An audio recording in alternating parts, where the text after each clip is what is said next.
This is the inside of a 2001 Ford Ranger, and that's my 705 over there. While it fits between the half seat or whatever the heck that is in the middle and the shifter, A, it's difficult to see, and B, when I have it angled so that it's somewhat visible, it gets in the way of the shifter, and that's a pain. While I was at Hamvention, I decided to buy one of these things. This is a LIDO mount with probably one of the simpler options they have, 1/4-20 adapter, because the 705 has a 1/4-20 thread on the bottom of it.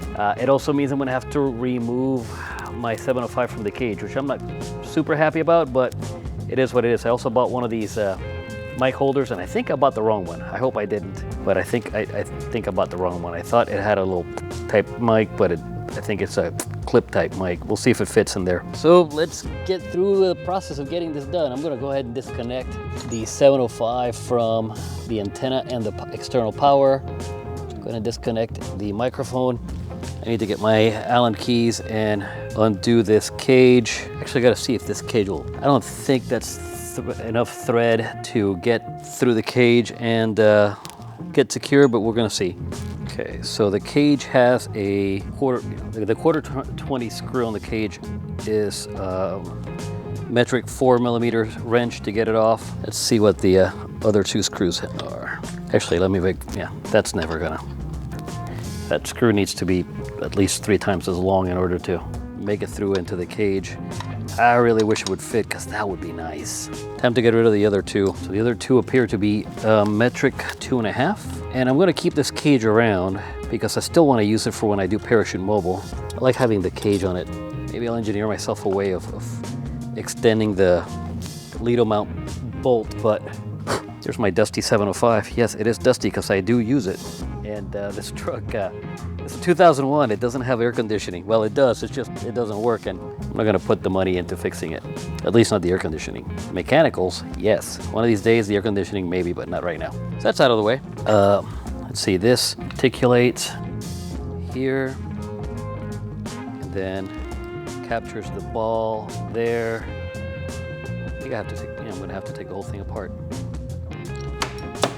Oh, that's fun.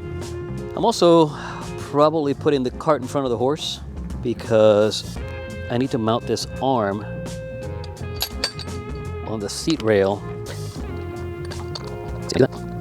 Yeah, I'm gonna have to play this some other way, but for now, let me just get the arm installed on the seat rail and we'll go from there. I had to regroup to get to where I need to get.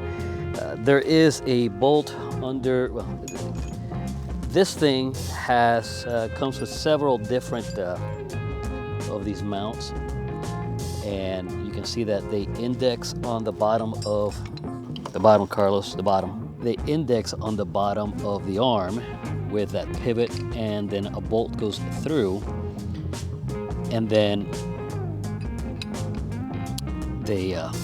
that fork goes through a bolt like this. This is the outside. I'm gonna use the inside. It's on the seat rail, so it also means I have to get my torque wrench out because, you know, safety and all that stuff. But T55 maybe?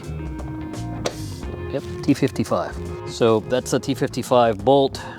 I probably needed to torque that anyways because it was very loose. It did not give me any resistance thing coming out. It's a good thing that I don't have too many passengers. I don't know if you can see that on the video, but I have power going underneath the seat because this, I also have an amplifier, 2-meter amplifier there. I don't need to take this whole bolt out, do I? No, just enough to fit that fork. Now you just got to figure out which fork to use. Fun, not that one. Oh, I wonder if all of these forks are not going to fit. Not that one, not that one, or that one. Oh, that's a problem. Well, if this bracket were the correct size, this bolt would be able to just kind of like, you know, slide through it, but it isn't. So I'm gonna have to get a Dremel or something and open this bracket up to make this fit. The kit comes with, what, 4 different brackets for 4 different angles that you can set up. I went through and figured out that, at least for now, this is the one I want to try and use. So let me go take a Dremel or a grinder to this and come back. Well, with the magic of a grinder and a little bit of editing, here we go. We have a fork that fits the bolt. Yes. Suppose I should assemble that onto the arm ahead of time. That is there. That is a snug fit. Comes with a bolt and a washer for it, and even the Allen key for it. Although, let me try this without the bracket in the way. See if it's the bracket that's getting in the way, or that's something that's not right there. Yes, that's threading right, so the bracket's getting in the way. You were just threading. What is your major malfunction? That is more gooder. Click. There we go. Now it's torque to spec. Now time to put this in here.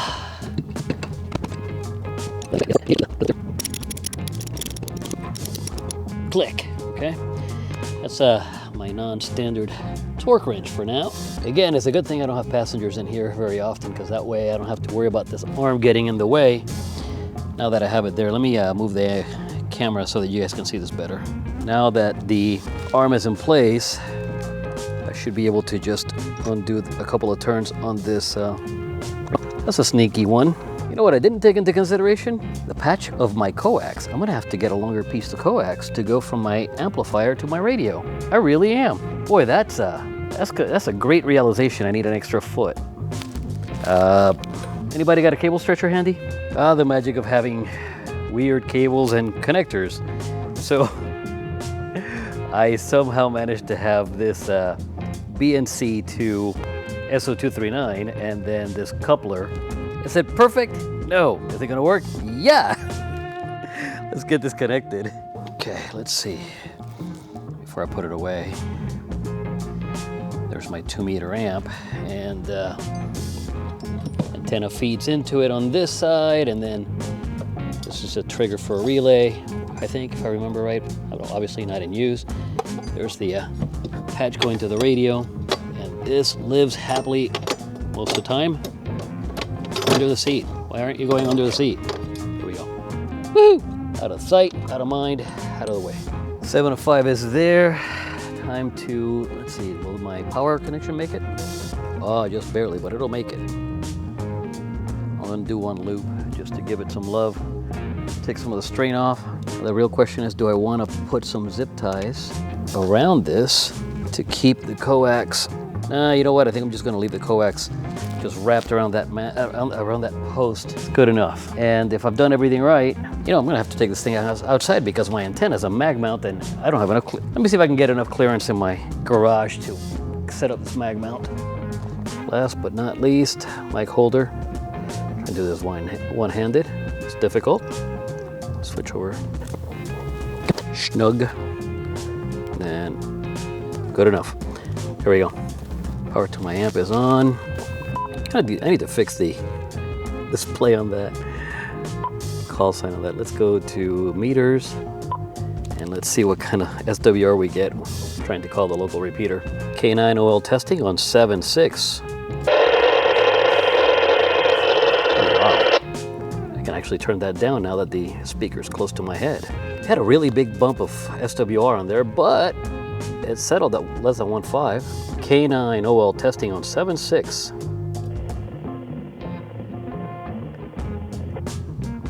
Well, the repeater tail's definitely making it through, but I don't think there's anybody listening. Let's see if we can get someone on the local repeater. That was Fort Wayne. Fort Wayne's, I don't know, 20, 25 miles away. Hang on. Yeah, whatever. Back up. Near repeater FM. Yeah, I know I don't have a valid GPS. Columbia City is 6 miles. K9 OL testing.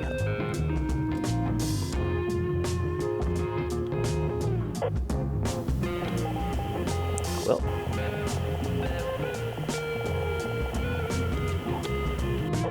we definitely got enough of the repeater that we got the tail and the CW callback. At least I know the radio. Yeah, it should be working. What do you think of the setup?